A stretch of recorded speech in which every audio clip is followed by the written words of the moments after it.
இன்னைக்கு என்ன பார்க்க போறோம் அப்படின்னா எஸ்எஸ்சியில ப்ரீவியஸ் இயர்ல கேட்ட சினானிம்ஸ் ஆண்டனிம்ஸ் வந்து பார்க்க போறோம். ஓகேங்களா? ஒரு 20 வேர்ட்ஸ் எடுத்துட்டு வந்திருக்கேன். இதெல்லாம் வந்து அடிக்கடி வந்து ஒரு 6 to 7 டைம்ஸ்க்கு மேல வந்து ப்ரீவியஸ் இயர்ல ரிப்பீட்டடா கேட்ட சினானிம்ஸ். ஒரு 15 மினிட்ஸ் ஒதுக்குனீங்க அப்படின்னா வந்து ஒரு 20 வேர்ட்ஸ் வந்து நமக்கு என்னன்னு சொல்லிட்டு கத்துக்கலாம். சரி, ஒன் பை ஒன்னா பார்க்கலாம். ஃபர்ஸ்ட் மொரோஸ். மொரோஸ் அப்படின்னா வந்து ரொம்ப சேடா இருக்கிறது. சேட்னா என்ன, கவலையா இருக்கிறது. அதுக்கப்புறம் ரொம்ப டல்லா இருக்கிறது. அப்புறம் க்ளூமி அப்படின்னா வந்து என்விரான்மெண்ட்டையும் டல்லுன்னு சொல்லலாம், அவங்களோட என்ன சொல்றது பர்சனும் டல்லா இருக்காங்க அந்த மாதிரியும் சொல்லலாம் க்ளூமி அப்படிங்கிறது. அப்ப என்ன மீனிங் கொடுத்துருக்காங்க அப்படின்னா வந்து ஃபீலிங் சேட், க்ளூமி, அதுல ஒரு பேட் மூட்ல இருக்கும்போது அவங்க எப்படி இருப்பாங்க அப்படிங்கறது சொல்லக்கூடிய ஒரு வார்த்தை தான் வந்து மொரோஸ் அப்படிங்கிறது. ஓகேங்களா? அதுக்கு சினானிம்ஸ் என்ன பார்த்தோம் அப்படின்னா க்ளூமி, சல்லன். ஓகேங்களா? இதெல்லாம் வந்து ரிப்பீட்டடா கேட்டது. இப்போ வந்து மோரோஸ் அப்படிங்கிற வேர்டை கொடுத்துட்டு இதுக்கான அப்ரோப்ரியேட் சினானிம் என்ன அப்படின்னு கேட்டாங்கன்னா க்ளூமி, சல்லன் இதுவும் கொடுத்துருக்கலாம், மேபி சேட் அந்த மாதிரியும் கொடுத்துருக்கலாம். ஓகேங்களா? அப்ப இதுக்கு மீனிங் வந்து நம்ம தெளிவா பாத்துக்கணும். ஓகே, அப்ப வந்து மொரோஸ் அப்படின்னா வந்து ரொம்ப சேடா இருக்கிறது. அப்ப ஆண்டனிம் வந்து நமக்கு மீனிங் தெரிஞ்சாவே ஆண்டனிம் போட்டுடலாம். அப்ப அடுத்து சியர்ஃபுல்லா இருக்கிறது, ஹாப்பியா இருக்கிறது, இதெல்லாம் வந்து என்ன சொல்லலாம், இதுக்கு ஆண்டனிமா சொல்லலாம், சியர்ஃபுல் ஆண்டனிம். ஓகேங்களா? இப்போ ஃபர்ஸ்ட் வேர்ட் முடிஞ்சது. ரெண்டாவது வேர்ட் பார்க்கலாம். அப்ஸ்டனேட். அப்ஸ்டனேட் அப்படின்னா ரொம்ப ஸ்டபனா இருக்கிறது. ஒரு அவங்களோட முடிவை வந்து மாத்தவே முடியாது. அவங்க ஒரு முடிவு எடுத்துட்டா அதுதான் ஃபைனல் அப்படிங்கிற மாதிரி இருக்கிறவங்களதான் வந்து ரொம்ப ஸ்டபனான பர்சன் அப்படிங்கிற மாதிரி சொல்லலாம். அதுக்கு வந்து சினானிம்ஸ் அப்படின்னு சொல்லிட்டு பார்த்தோம் அப்படின்னா ஸ்டபன், ஹெட்ஸ்ட்ராங், அடமெண்ட் அப்படின்னு சொல்றாங்க. அப்போ இதுக்கு ஆண்டனிம் என்னவா இருக்கும், பிளெக்சிபிளா இருக்குங்க. ஒருத்தவங்களுக்கு ஏத்த மாதிரி வளைஞ்சு கொடுக்கறவங்கள என்ன சொல்லலாம், ஆண்டனிமா அதுல வந்து சொல்லலாம், ஆப்போசிட்டானவங்க. நமக்கு பிளெக்சிபிள் தெரியும், இதை மீனிங் வச்சு நம்ம போட்டலாம். இன்னொன்னு வந்து டார்சைல் அப்படிங்கிறதும் வந்து எதை மீன் பண்ணுது அப்படின்னா பிளெக்சிபிலிட்டியை மீன் பண்ணுது. அப்ப அப்ஸ்டனேட்னா நமக்கு ஸ்டபன் அப்படிங்கிற ஒரு இது மீனிங் வந்து தெரியணும். ஏன்னா அப்ஸ்டனேட் அப்படிங்கிற வேர்ட் வந்து நமக்கு புதுசா இருக்கு. ஸ்டபன்னா என்னன்னு நமக்கு தெரியும். ஓகேங்களா? புதுசா வந்து அதுக்கு ஆண்டனிம் வந்து என்னது, பிளெக்சிபிளா இருக்கிறதுக்கு டார்சைல் அப்படிங்கிறது இருக்கு. அப்ப இது ரெண்டையும் வந்து நம்ம ஞாபகம் வச்சுக்கணும். அப்ப ஈஸியா நம்ம எக்ஸாம்ல கேட்டாங்க அப்படின்னா போட்டுடலாம். அடுத்து அப்யூலண்ட். அப்யூலண்ட் அப்படின்னா ரிச், லக்ஸரி, கிராண்ட், இதெல்லாம் வந்து நம்ம டிஸ்கிரைப் பண்ணக்கூடிய ஒரு வேர்ட் தான் வந்து அப்யூலண்ட். நமக்கு வந்து ரிச், லக்ஸரி, கிராண்ட் இதெல்லாம் தெரியும். ஆனா அப்யூலண்ட் அப்படிங்கிற வேர்டுக்கு இதுதான் மீனிங்கா அப்படிங்கிறது நமக்கு தெரியாது. அப்போ இது நம்ம பார்த்து வச்சுக்கணும். அப்போ இதுக்கு ஆண்டனிம் என்னவா இருக்கும், புவர் அப்படிங்கிறது. ஓகேங்களா? அவ்வளவுதான், வேற எதுவும் கிடையாது. அப்யூலண்ட் அப்படிங்கிறதுக்கு என்ன மீனிங் அப்படின்னா ரிச், கிராண்ட், லக்ஸரி. ஓகே, ஒரு ஆடம்பரத்தை குறிக்கக்கூடிய சொற்களை வந்து நம்ம என்ன சொல்லலாம் அப்படின்னா வந்து அப்யூலண்ட் அப்படின்னு சொல்லிட்டு சொல்லலாம். ஓகேங்களா? இப்போ ஃபோர்த் ட்ராங்குவல். ட்ராங்குவல் அப்படின்னா ரொம்ப காமா, பீஸ்ஃபுல்லா, அன்டிஸ்டர்ப்டா இருக்கிறதுலாம் வந்து ட்ராங்குவல் அப்படின்னு சொல்லிட்டு சொல்லுவாங்க. அப்ப காம்னா என்ன அப்படின்னா வந்து அமைதியா இருக்கிறது. ஓகேங்களா? பீஸ்ஃபுல் அப்படின்னா அதுவும் அதே மீனிங் தான். இதெல்லாம் வந்து சொல்லுவாங்க. ஆனா நமக்கு வந்து இந்த காம் இதெல்லாம் நமக்கு தெரியும். ஓகேங்களா? ஆனா ட்ராங்குவலுக்கு இதுதான் மீனிங்கா அப்படிங்கிறது நமக்கு சரியா ஞாபகம் வராது, தெரியாது. இப்போ ட்ராங்குவல்னா என்னன்னா ரொம்ப காமா இருக்கிறது, அமைதியா இருக்கிறது அப்படிங்கிறது ஞாபகம் வச்சுக்கணும். சினானிம் அதே தான் வரும், பீஸ்ஃபுல், காம், எக்ஸ்ட்ரா வந்து சோபர். சோபர்னா என்ன, ரொம்ப நிதானமா இருக்கிறது வந்து சொல்லுவாங்க. அப்ப இதுக்கு ஆண்டனிம் என்னவா இருக்கும், அப்படியே ஆப்போசிட், ரொம்ப ஸ்ட்ராமியா இருக்குது. ஸ்ட்ராமினா நிறைய டிஸ்டர்பன்ஸ் நிறைஞ்சதா இருக்குது. ஒரு ஸ்ட்ராங் ஏற்பட்டுச்சுன்னா எப்படி இருக்கும், ரொம்ப அந்த என்விரான்மெண்ட் டிஸ்டர்ப் ஆயிரும். ஓகேங்களா? அப்ப நார்மலான அது கிடையாது, அப்நார்மலான ஸ்டேட்டை வந்து நம்ம சொல்லும் போது அதுக்கு ஆப்போசிட்டா கூட நம்ம சொல்லலாம். ட்ராங்குவலுக்கு ஆப்போசிட்டா சொல்லலாம். டிஸ்டர்ப்டு, ரொம்ப வயலண்டா இருக்கிறது. காமா இருக்கிறதுக்கு அப்படியே ஆப்போசிட் வயலண்ட் அப்படிங்கிறதுக்கு. அப்ப நமக்கு ட்ராங்குவலுக்கு மீனிங் என்ன, காம் அப்படிங்கிறது நமக்கு தெரிஞ்சிருக்கும். தெரிஞ்சாதான் வந்து ஆண்டனிம் வந்து ஈஸியா சூஸ் பண்ணிடலாம். ஓகேங்களா? அடுத்து விஜிலண்ட். விஜிலண்ட்னா வந்து ஏதாவது ஒரு சுச்சுவேஷன்லயோ ஏதாவது ஒரு ஈவெண்ட் நடக்கும்போது ரொம்ப கவனமா இருக்கிறதா வந்து விஜிலண்ட் அப்படின்னு சொல்லிட்டு சொல்லுவாங்க. ஓகேங்களா? இது பார்க்கலாம் meaning. Keeping careful watch for potential danger or difficulties. ஏதாவது ஒரு கடினமான தருணத்துல வந்து ரொம்ப கவனமா இருக்கிறது, அதான் வந்து என்ன சொல்லுவாங்க, விஜிலண்ட் அப்படின்னு சொல்லுவாங்க. இப்போ விஜிலண்ட் அப்படின்னு சொல்லிட்டு பார்த்தோம் அப்படின்னா சினானிம் வந்து வாட்ச்ஃபுல். வாட்ச்ஃபுல்னா ரொம்ப கவனிச்சுட்டு ரொம்ப கவனமா சுச்சுவேஷன் அவேர்னஸா, ஃபுல் அவேர்னஸா இருக்கிறது வந்து சொல்றது வாட்ச்ஃபுல் சொல்லலாம். இவங்க வந்து காஷியஸ் அதுவும் கூட சொல்லலாம். அப்ப இதுக்கு ஆப்போசிட் என்னவா இருக்கும், கேர்லெஸ்ஸா இருக்கிறது. ஓகேங்களா? இப்ப விஜிலண்ட் அப்படிங்கிறது மோஸ்ட்லி எல்லாருக்கும் தெரிஞ்சிருக்கும். அதுக்கு வந்து மீனிங் வந்து ரொம்ப கவனமா இருக்கிறது, வாட்ச்ஃபுல்லா இருக்கிறது அப்படிங்கறத நம்ம ஞாபகம் வச்சுக்கலாம். ஆண்டனம் சினானம் தெரிஞ்சிச்சு அப்படின்னா அதுக்கு ஆப்போசிட் ஆண்டனம் ஈஸியா போட்டுடலாம். அடுத்து 6th அஃப்ளியன்ட். அஃப்ளியன்ட் அப்படிங்கிறது வந்து என்னது சொல்லுது அப்படின்னா வந்து ஒரு வெல்த்தையோ ஒரு நிறைய மணி வச்சிருக்கீங்க, ஹேவிங் லாட் ஆஃப் மணி. மணினா என்ன, பணம் அதிகமா இருக்கிறதையும் குறிக்கக்கூடியது அஃப்ளியன்ட். அப்யூலண்ட் அப்படிங்கிறது அப்யூலண்ட்க்கு சினானிமா வருங்களா, ஏன்னா அதுவும் வந்து ரிச், கிராண்ட், லக்ஸரி, ஆடம்பரத்தை குறிக்கக்கூடிய சொல்லு. அதே மாதிரிதான் இதுவும் வந்து அப்யூலண்ட் அப்படிங்கிறது நிறைய மணியை பத்தி, லாட் ஆஃப் மணி, வெல்த்தை பத்தி சொல்றது. அப்போ இதுக்கு ஆண்டனம் என்னவா இருக்கும், புவரா தான் இருக்கும், கண்டிப்பா புவர். ஓகேங்களா, அப்ப அப்யூலண்ட் அப்யூலண்ட் ரெண்டுமே வந்து சினானிம்ஸ், ரெண்டுமே வந்து ரிச்சை குறிக்கக்கூடிய ஒரு சொல் அப்படிங்கிறது நம்ம இந்த கிளாஸ்ல பார்த்துட்டோம். அடுத்து கோர்ஸ். கோர்ஸ்னா என்ன அப்படின்னா வந்து இப்போ ஒரு பில்டிங்கே வந்து பில்டிங்ல ஒரு கல்லே வந்து எடுத்துக்கிறாங்கன்னு வச்சுக்கோங்க, அந்த பினிஷ் பண்ணாம இருக்கும்போது அது எப்படி இருக்கும், ரொம்ப ரஃப்பா இருக்கும். ஓகேங்களா, அதே பாலிஷ் பண்ணி ஷேப்பன் பண்ணி கொடுத்தாங்க அப்படின்னா ஸ்மூத் ஆயிரும். அப்ப ரஃப்பா ராவா இருக்கக்கூடிய ஒரு விஷயத்துல வந்து என்ன சொல்லுவாங்கன்னா கோர்ஸ் அப்படின்னு சொல்லுவாங்க. கோர்ஸ் இன் டெக்ஸ்சர் இல்லைன்னா மேனர் அப்படின்னு சொல்றாங்க. இப்போ ரஃப், க்ரூடுனா வந்து அப்படியே ராவா எடுத்துக்கிறது. அப்ப இதுக்கு ஆண்டனம் வந்து என்ன பார்த்தோம் அப்படின்னா வந்து ஸ்மூத்தா இருக்கிறது, ரீஃபைண்டா இருக்கிறது, அதுல இருந்து நிறைய லேயர்ஸை வந்து எடுத்ததுக்கு அப்புறம் கிடைக்கிறதா ரீஃபைண்ட். ஓகேங்களா, அப்போ இதுக்கு சினானம் வந்து என்னன்னா ரஃப், ஆண்டனம் வந்து ஸ்மூத் அப்படிங்கறது ஞாபகம் வச்சுக்கணும். இதெல்லாம் வந்து ரிப்பீட்டடா கேட்ட கொஸ்டின்ஸ் தான். எதுல எஸ்எஸ்சில ப்ரீவியஸ் இயர்ல ரிப்பீட்டடா கேட்ட கொஸ்டின்ஸ் நல்லா பாத்துக்கணும். கொலோசல். கொலோசல் அப்படின்னா வந்து ரொம்ப பெரிய, வெரி லார்ஜ். ஓகேங்களா, ஒரு ஸ்ட்ரக்சரா இருக்கலாம், ஏதாவது ஒரு பில்டிங்கா இருக்கலாம், எதுவானா இருக்கலாம், லார்ஜா இருக்கக்கூடியதை குறிக்கக்கூடிய சொல் தான் வந்து கொலோசல் அப்படின்னு சொல்லிட்டு சொல்றாங்க. எக்ஸ்ட்ரீம்லி லார்ஜ் இல்லைன்னா ஹியூஜ் அப்படின்னு சொல்றாங்க.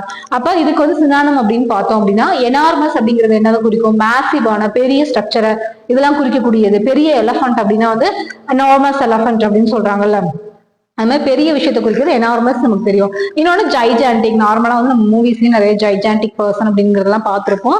அப்ப சினானிம்ஸ் வந்து நம்ம போட்டுடலாம். அப்ப ஃபர்ஸ்ட் வந்து என்னன்னா கொலோசல் அப்படின்னா வந்து ரொம்ப வெரி லார்ஜ் அப்படிங்கிறது நமக்கு ஞாபகம் வரணும். அப்பதான் வந்து இந்த சினானிம்ஸ் வந்து போட முடியும். அப்ப ஆண்டனம் அப்படின்னு பார்த்தோம் அப்படின்னா அதுக்கு அப்படியே ஆப்போசிட், ஸ்மாலா இருக்குது, ரொம்ப சின்னது, டைனி, மினிமல், இதெல்லாம் வந்து ஆண்டனிமா போடலாம். அடுத்து ஃபியூட்டைல். ஃபியூட்டைல் அப்படின்னா வந்து ஒரு பாயிண்ட்லெஸ் ஆன ஒரு விஷயத்த செய்யறது, இல்ல வந்து யூஸ்லெஸ் ஆன ஒரு விஷயத்த செய்யறது வந்து ஃபியூட்டைல் அப்படின்னு சொல்றாங்க. இப்போ இந்த பிக்சரை பாருங்களேன், இது என்னது ஒரு டைமர், மண் கடிகாரம்னு சொல்லிட்டு சொல்லுவாங்க. என்ன பண்றாங்க, கீழே இருந்து சாண்டை வந்து மேல வந்து ரோப் கட்டி இழுத்து மேல போடுறாங்க. என்னதான் ஆனாலும் என்ன ஆகும், கீழே தான் அந்த சாண்ட் வரப்போகுது, இதனால எந்த ஒரு மாற்றமும் நிகழ போறது இல்லை. அப்போ ஒரு யூஸ்லெஸ் ஆன, பாயிண்ட்லெஸ் ஆன ஒரு விஷயத்த சொல்லும் போது என்ன சொல்லுவாங்க அப்படின்னா வந்து ஃபியூட்டைல் அப்படின்னு சொல்லுவாங்க. இப்போ ஃபியூட்டைல் அப்படிங்கிறது என்னது, நல்லா ஞாபகம் வச்சுக்கணும், பாயிண்ட்லெஸ், யூஸ்லெஸ் அப்படிங்கிறது. அப்ப அதுக்கு ஆப்போசிட் என்னது, யூஸ்ஃபுல். அதெல்லாம் வந்து சொல்லுவாங்க யூஸ்ஃபுல், ஒரு வர்த்தி, ப்ரொடக்டிவ். ப்ரொடக்டிவ் அப்படின்னா பயனுள்ளதானது. ஃப்ரூட்ஃபுல் அப்படிங்கிறது புதுசா இருக்கு, அதை பார்த்துக்கோங்க. ஃப்ரூட்ஃபுல் அப்படிங்கிறது வந்து என்னது, யூஸ்லெஸ்க்கு ஆப்போசிட், யூஸ்ஃபுல்லான ஒரு விஷயம் அப்படிங்கறத சொல்லக்கூடிய வார்த்தை. அப்ப இதுல நம்ம புதுசா என்ன கத்துக்கிட்டோம், யூஸ்லெஸ் அப்படின்னா ஃபியூட்டைல் அப்படிங்கறத மென்ஷன் பண்ணுது அப்படிங்கிறது நம்ம ஞாபகம் வச்சுக்கணும். யூஸ்லெஸ்னா நமக்கு என்னன்னு தெரியும், ஃபியூட்டைல்னால புதுசா இருக்கு, அப்ப அதுக்கு மீனிங் இதுதான் அப்படிங்கிறது தெரிஞ்சுக்கணும். அதுக்கடுத்து ஆண்டனிம்ல பார்த்தோம் அப்படின்னா வர்த்தி, ப்ரொடக்டிவ் இதெல்லாம் நம்ம போட்டுரும். ஃப்ரூட்ஃபுல் அப்படிங்கிறது புதுசா இருக்கு, அதை பார்த்துக்கணும். அடுத்து க்ளூமி. க்ளூமினா நம்ம ஃபர்ஸ்ட் இதுலயே பார்த்தோம், மொரோஸ். மொரோஸ்னா என்னது, டல், அந்த மாதிரி சொல்லிட்டு சொன்னேன். அப்ப ஒரு என்விரான்மெண்ட் வந்து ரொம்ப டார்க்கா இருக்கு, டல்லா இருக்கு, அதெல்லாம் வந்து சொல்லும் போது டிப்ரெசிங்கா இருக்கு, இல்ல ஃபுல் ஆஃப் சேட்னஸ், இதெல்லாம் குறிக்கக்கூடிய வார்த்தை வந்து என்னது, க்ளூமி அப்படின்னு சொல்றாங்க. இப்ப பாருங்க அந்த என்விரான்மெண்ட் எப்படி இருக்கு, ரொம்ப டார்க்கா இருக்கு. ஓகேங்களா, பார்க்கும் போது ஒரு மாதிரி ஒரு சியர்ஃபுல்லா இல்லை. ஓகேங்களா, அதனால அதை பார்த்து ஞாபகம் வச்சுக்கோங்க. க்ளூமி அப்படின்னா dark, depressing, full of sadness meaning. அதுக்கப்புறம் சினானிம்ஸ் வந்து ஃபர்ஸ்ட்ல வந்து மொரோஸ்க்கு வந்து க்ளூமி அப்படிங்கிற சினானிம்ஸ் பார்த்தோம். இப்போ இதுல வந்து சினானிம்ஸ் பார்த்தோம் அப்படின்னா மொரோஸ்.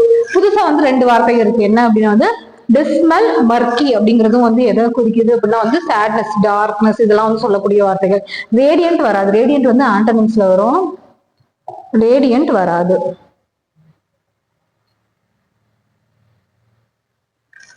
இது வராது, ரேடியன்ட் வந்து ஆண்டனிம்ஸ்ல வரும். அப்ப டல்லுக்கு என்ன ஆப்போசிட், பிரைட், ரேடியன்ட், இதெல்லாம் வந்து சொல்லலாம்.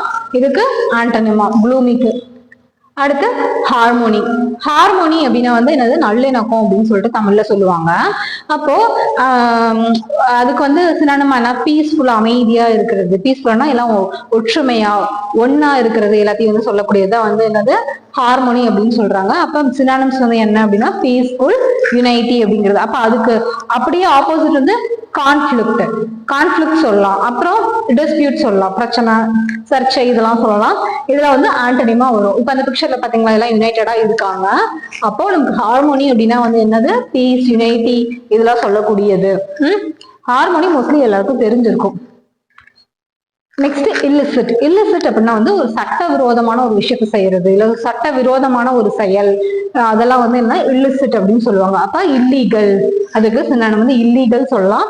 Unlawful, okay, forbidden by law. ஃபர்பிடன்னா லா, சட்டத்திற்கு புறமானது அப்படின்னு சொல்லக்கூடியதுதான் வந்து இல்லிசிட் அப்படிங்கிறதுக்கான மீனிங். சினானிம்ஸ் வந்து இல்லீகல், அன்லாஃபுல் அப்படிங்கிறது. அப்ப ஆண்டனிம் வந்து என்னவா இருக்கும், லாஃபுல் வரும், லீகல் வரும், அவ்வளவுதான், ஈஸி தான். அதுக்கடுத்து ஜுடிஷியஸ். ஜுடிஷியஸ் அப்படின்னா வந்து ஒரு வயசான டெசிஷனா சொல்லலாம்.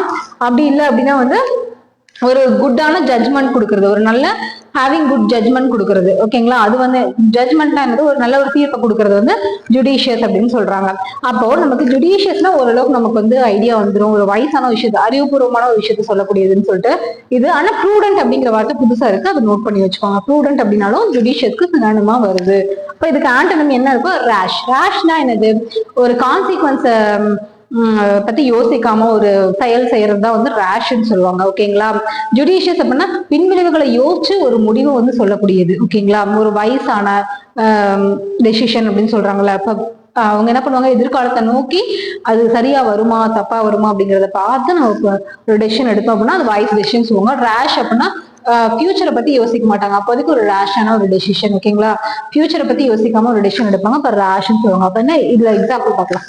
This rash action led to many problems. என்னது கான்சிக்வன்ஸ் என்ன வந்து பின்விளைவு வரும்னு எதிர்பார்க்காம பண்ணதுனால அதுக்கு நிறைய ப்ராப்ளம் கிரியேட் ஆச்சு அப்படின்னு சொல்றாங்க. அடுத்து டிமிட். டிமிட்னா என்ன அப்படின்னா வந்து ரொம்ப ஷைனா என்னது, வெக்கப்படுறதுன்னு சொல்லுவாங்க. அப்போ இல்ல அப்படின்னா வந்து இன்னொரு மீனிங் வந்து லேக் ஆஃப் கரேஜ், தைரியம் இல்லாம இருக்கிறது. இது வந்து இதுக்கெல்லாம் வந்து என்னது டிமிட் அப்படின்னு சொல்லுவாங்க. நமக்கு ஷை தெரியும், லேக் ஆஃப் கரேஜ் தான் தெரியும். அப்ப டிமிட் அப்படிங்கிறதுக்கு இதுதான் மீனிங் அப்படிங்கிறது நிறைய பேருக்கு தெரியாது, பார்த்து வச்சுக்கோங்க. அப்ப இதுக்கு சினானிம்ஸ்னா ஷை வந்து இதுல மீனிங்லேயே பார்த்தோம். கவர்ட்னா கோலையா இருக்கிறது. ஹம்பிள் அப்படின்னா அடக்கமா இருக்கிறது. இது எல்லாமே வந்து டிமிட்க்கு சினானிம்ஸா வரும். அப்ப ஆண்டனிம்னா என்ன வரும், அப்ப ஷையா இருக்கிறதுக்கு ஆண்டனிம் பிரேவா இருக்கிறது, போல்டா இருக்கிறது, இது ஆண்டனிமா வரும். அடுத்து அப்சர்ட். அப்சர்ட் அப்படின்னா வந்து என்ன அப்படின்னு பார்த்தோம் அப்படின்னா ரொம்ப ரெடிகுலஸா இருக்கிறது. ரெடிகுலஸ் அப்படின்னா வந்து ரொம்ப ஃபூலிஷா இருக்கிறத வந்து சொல்லுவாங்க. திஸ் இஸ் ரெடிகுலஸ்ன்னு சொல்றாங்களே, ரொம்ப முட்டாள்தனமா இருக்குது. கம்ப்ளீட்லி அன்ரீசனபிள், ஒரு காரணம் இதெல்லாம் ஏத்துக்கவே முடியாது அப்படிங்கிற மாதிரி சொல்லக்கூடிய விஷயம் தான் அப்சர்ட் அப்படிங்கறது அதுக்கான மீனிங். இப்போ அந்த பர்சன் வந்து என்ன பண்றாரு, லோயர் கீழே இருந்துட்டு மேல தள்ளிட்டு இருக்காரு, ரொம்ப கஷ்டமான விஷயம், ஓகேங்களா. இப்படிலாம் கீழே இருந்துட்டு மேல அந்த கல்லை வந்து உருட்ட ட்ரை பண்ணிட்டு இருக்காரு. அப்போ இது ஒரு பாயிண்ட்லெஸ்ஸான விஷயம், செய்யலாம், ரொம்ப ஹார்ட் ஒர்க் ரொம்ப வந்து போட்டுதான் மேல தள்ளி ஆகணும். இப்ப ஒரு அன்ரீசனபிளான ஒரு விஷயம் அப்படின்னு சொல்லலாம், ஓகேங்களா. ஞாபகம் வச்சுக்கோங்க அந்த பிக்சர் பார்த்துட்டு. இப்போ ரெடிகுலஸ், ஃபூலிஷ் அப்படின்னு சொல்லிட்டு சினானிம்ஸ் வரும். ஆண்டனிம் வந்து ரீசனபிளா இருக்கிறது, ஓகே, ஏற்றுக்கொள்ளக்கூடியதா இருக்கு, காரணமிக்கதா இருக்குது அப்படின்னு சொல்லும் போது ஆண்டனிம் வந்து ரீசனபிள் சொல்லலாம். சென்சிபிளும் அதே இதா வரும், ஆண்டனிமா வரும். அப்ப அப்சர்ட்னா என்னது, ரிடிகுலஸ், இன்னொன்னு ஃபூலிஷ் அப்படின்னு சொல்லலாம், ஓகேங்களா. அப்ப இதுக்கு மீனிங் தெரிஞ்சுன்னா ஆட்டோமேட்டிக்கா ஆண்டனிம் போட்டுடலாம். ரீசனபிள், சென்சிபிள் அப்படின்னு சொல்லிட்டு போட்டுடலாம். அடுத்து அட்வர்சிட்டி. அட்வர்சிட்டி அப்படின்னா வந்து ஒரு துரதிருஷ்டவசம், இல்லை அப்படின்னா வந்து டிஃபிகல்ட் பீரியட், டிஃபிகல்ட் டைம்ஸ் வந்து சொல்லக்கூடியது அப்சர்ட் அப்படிங்கிற வார்த்தை. Hardship, difficult times. சினானிம்ஸ் பார்த்தோம் அப்படின்னா ஹார்ட்ஷிப், மிஸ்ஃபார்ச்சூன். ஃபார்ச்சூன்னா என்னது, அதிர்ஷ்டம். மிஸ்ஃபார்ச்சூன் அப்படின்னா வந்து அதிர்ஷ்டம் இல்லாம இருக்கிறது. இப்போ இந்த பர்சன் வந்து என்ன பண்ணிருக்காங்க, அப்பதான் வந்து வீடு வந்து பில்ட் பண்ணிருக்காங்க. Welcome to and newly created city அப்படின்னு சொல்லிட்டு ஒரு சிட்டில மேபி பில்டிங் வாங்கியிருந்திருக்கலாம், மேபி எர்த்குவேக் ஏதாவது வந்திருக்கலாம், உடனே வந்து அது டேமேஜ் ஆயிருக்கலாம். அப்பதான் வந்து அவங்க ஒரு இனிஷியேஷன் கொடுத்துருக்காங்க, உடனே வந்து துரதிருஷ்டவசமா மேபி எர்த்வாக்கோ ஏதோ வந்து ஒரு வீடு வந்து உடஞ்சிருச்சு. ஓகேங்களா? அப்ப அப்சர்ட் அப்படின்னா வந்து ஒரு டிஃபிகல்ட்டான டைமையோ இல்ல ஒரு துரதிருஷ்டமான ஒரு விஷயத்தையோ வந்து குறிக்கக்கூடிய சொல்லா இருக்கு. அப்போ இதுக்கு வந்து அப்படியே வந்து ஆப்போசிட் பார்த்தோம் அப்படின்னா ப்ராஸ்பெரிட்டி, வளமை, செழுமை இதெல்லாம் வந்து சொல்லக்கூடிய ஆண்டனும் வரும். ஓகேங்களா? வார்த்தையா ஆண்டனும் ப்ராஸ்பெரிட்டி அப்படிங்கிறது வரும். அடுத்து அமேச்சர். அமேச்சர் அப்படின்னா வந்து என்ன அப்படின்னா ஒரு விஷயத்த வந்து அப்பதான் வந்து கத்துக்கிறதுக்கு ஸ்டார்ட் பண்ணுவாங்க. பிகினர் இதெல்லாம் வந்து அமேச்சர் அப்படின்னு சொல்லிட்டு சொல்லுவாங்க. அப்போ அமேச்சருக்கு அப்படியே வந்து ஆப்போசிட் அப்படின்னு பார்த்தோம்னா பிகினர், ஒரு விஷயத்த ஸ்டார்ட் பண்றது இதெல்லாம் வந்து அமேச்சர்னு சொல்றாங்க. இப்ப அந்த பிக்சர்ல பாருங்களா, இப்ப 2 பேர் இருக்காங்க, என்ன விளையாடுறாங்க, கால்ஃப் விளையாடுறாங்க. இப்போ ப்ரோ அமேச்சர் அப்படின்னு சொல்லிட்டு போட்டிருக்காங்க. ப்ரோவா இருக்கவங்க எப்படி இருக்காங்க விளையாடுறாங்க, அமேச்சரா இருக்கவங்க எப்படியா. ப்ரோனா ஒரு விஷயத்துல வந்து ஃபுல் எக்ஸ்பீரியன்ஸ்டா, ஃபுல் நாலேஜபிளா, அதுல பத்தி எல்லாமே நமக்கு தெரியும், மோஸ்ட்லி தெரியும் அப்படிங்கிற இருக்கு. அப்படி இருக்கக்கூடிய ஒரு நாலேஜபிளான இருக்கவங்கள வந்து ப்ரோன்னு சொல்லுவாங்க. எல்லாத்துலயும் இல்ல, அந்த பர்டிகுலர் ஒரு கேம்லயோ ஏதாவது ஒரு டாபிக்லயோ ஒரு சப்ஜெக்ட்லயோ வந்து இருக்கவங்க தான் வந்து ப்ரோ அப்படின்னு சொல்லுவாங்க. அப்ப அமேச்சர் அப்படின்னா வந்து அது பிகினர். ஓகேங்களா? பிகினர் அப்பதான் கத்துக்க ஸ்டார்ட் பண்றாங்க. ஓகேங்களா? அவங்க வந்து அமேச்சர் அப்படின்னு சொல்லுவாங்க. அப்ப அது சினானிம்ஸ் என்னது, பிகினர். பிகினர் நமக்கு தெரியும், நோ வாய்ஸ் அப்படிங்கிறது பிகினரை குறிக்கிறது தான். அப்ப அதை நம்ம நோ வாய்ஸ் அப்படிங்கிறத நம்ம ஞாபகம் வச்சுக்கணும். எதுக்கு, அமேச்சர் அப்படிங்கிறதுக்கு சினானிம்ஸ் அப்படிங்கிறது. இது அடிக்கடி ரிப்பீட்டடா கேட்டது, நல்லா பார்த்து வச்சுக்கோங்க. அடுத்து ஆண்டனம் அப்படின்னா வந்து ப்ரொஃபஷனல். ப்ரொஃபஷனல்னா அதுல கை தேர்ந்தவங்க, அந்த ஒரு விளையாட்டுலயோ இல்ல வந்து அந்த பணியிலையோ வந்து கை தேர்ந்தவங்கள வந்து சொல்லக்கூடியவங்க தான் ப்ரொஃபஷனல் அப்படின்னு சொல்லிட்டு சொல்லுவாங்க. அமேச்சர்னா அப்பதான் ஸ்டார்ட் பண்றாங்க, கத்துக்க அப்பதான் ஸ்டார்ட் பண்றாங்க. ப்ரொஃபஷனல்னா அதுல கை தேர்ந்தவங்க, ஆப்போசிட் ஆண்டனிமா சொல்லலாம் ப்ரொஃபஷனல். எதுக்கு, அமேச்சருக்கு. பிகினர் அப்படின்னா சினானிம், நோ வாய்ஸ் அப்படிங்கிறது சினானிம் தான். அதுக்கு ஆண்டனிம் வந்து ப்ரொஃபஷனல் அப்படிங்கிறது தெரிஞ்சுக்கணும். அடுத்து அமியபிள். அமியபிள் அப்படின்னா வந்து ரொம்ப ஃப்ரெண்ட்லியா இருக்கிறது. ஓகேங்களா? அதாவது அமியபிள். அப்ப வந்து அதுக்கு ஆப்போசிட் வந்து ஃப்ரெண்ட்லியா இருக்க மாட்டாங்க, அவங்க வந்து என்ன சொல்லுவாங்கன்னா ஹாஸ்டைல் அப்படின்னு சொல்லுவாங்க. ஓகேங்களா? இப்போ சினானிம் மீனிங் வந்து என்ன பார்த்தோம்னா ஃப்ரெண்ட்லியா இருக்குது, ரொம்ப பிளசன்ட், அவங்க கூட பழகிறதுக்கே நமக்கு ரொம்ப கஷ்டமா இருக்காது, ரொம்ப ஈஸியா இருக்கும். அவங்களதான் வந்து என்ன சொல்லுவாங்க, அமியபிள். இவங்க 2 பேரும் எப்படி நல்லா ஃப்ரெண்ட்லியா பழகிக்கிறாங்க. அப்ப ஞாபகம் வச்சுக்கோங்க இந்த பிக்சர் வச்சு. சினானிம்ஸ் வந்து ஃப்ரெண்ட்லி, இன்னொன்று வந்து கார்டைல். கார்டைல் அப்படிங்கிறது ஃப்ரெண்ட்லியா வந்து குறிக்கக்கூடிய சொல் தான் அப்படிங்கிறத நம்ம ஞாபகம் வச்சுக்கணும். ஓகேங்களா? இப்போ அமியபிள் கொடுத்துட்டு கார்டைல் சினானிம்ல கேட்டாங்க அப்படின்னா நம்ம கரெக்டா போடணும். அப்போ வந்து என்ன அப்படின்னா அதுக்கு மீனிங் தெரிஞ்சிருக்கணும் நமக்கு. அடுத்து ஹாஸ்டைல் அப்படின்னா வந்து அவங்களுக்கு பழகிறதுக்கே ரொம்ப கஷ்டமா இருக்கும், அவங்க டீல் பண்றதே ரொம்ப கஷ்டமா இருக்கும், அதை வந்து ஹாஸ்டைல்னு சொல்லுவாங்க. His hostile attitude made it hard to work with him. அதாவது அவருடைய ஹாஸ்டைல்னா அவர் கூட பழகிறதே ரொம்ப கஷ்டமா இருக்குது, எதுக்கு எடுத்தாலும் வந்து ரொம்ப கோவப்படுறாரு அந்த மாதிரி இருக்கிறாங்க அப்படின்னா அவங்க கூட ஒர்க் பண்றதுக்கே ரொம்ப கஷ்டமா இருக்கு அப்படிங்கறத சொல்றாங்க அந்த சென்டென்ஸ்ல.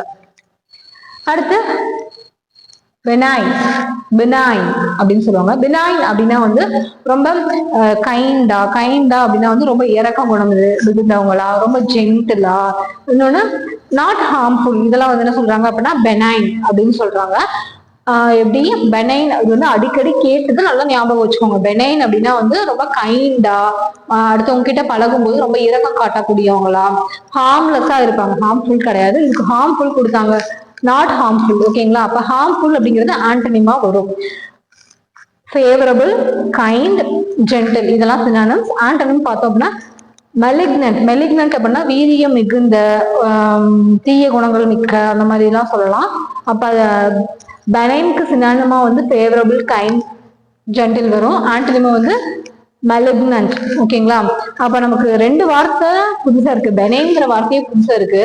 அதுக்கு மீனிங் என்னன்னா ரொம்ப கைண்ட் அப்படிங்கறத நமக்கு ஞாபகம் வச்சுக்கணும். கைண்ட், ஜென்டில், ஃபேவரபிள் அப்படிங்கறத நல்லா ஞாபகம் வச்சுக்கணும்.